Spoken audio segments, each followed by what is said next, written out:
உடனே நம்ம மீது வந்து ஒரு பிஜேபி முத்திரை குத்துறது. இவர்களை RSS இயக்குகிறது, பிஜேபி இயக்குது, பின்னாடி பிஜேபி இருக்கு அப்படின்னு. ஒரே ஒரு விஷயத்தை மட்டும் நம்ம சொல்லிக்கிறோம், ஒருபோதும் பாசிசம் பிஜேபியோடு ஒட்டும் கிடையாது, உறவும் கிடையாது. மதத்தை வைத்து பிளவுவாதத்தை செய்து கொண்டிருக்கின்ற பிஜேபி என்பது ஒட்டுமொத்த தமிழ்நாட்டிற்கே எதிரான ஒரு கட்சி தான்.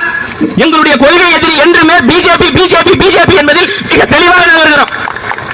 அரசியல் எதிரியாக தீய சக்தி திமுக இருக்கு. இந்த ரெண்டு கட்சியும் அதிகாரத்தில் இருக்கு. ஆட்சியிலும் அதிகாரத்திலும் இருப்பவர்களை எதிர்த்து கேள்வி கேட்பதுதான் துணிச்சல். அந்த துணிச்சலின் தலைவனாக எங்கள் அண்ணன் விஜய் அவர்கள் இருக்காங்க. ஏன் நீங்க திமுக மட்டும் பேசுறீங்க, ஏன் அதிமுக பேசல அப்படின்னா, இந்த அதிகாரத்தில் இருப்பது திமுக. இதே அதிகாரத்தில் அதிமுக இருந்தா அதிமுக கேள்வி கேட்போம். இதே அதிகாரத்தில் காங்கிரஸ் இருந்தா காங்கிரஸ் கேள்வி கேட்போம்.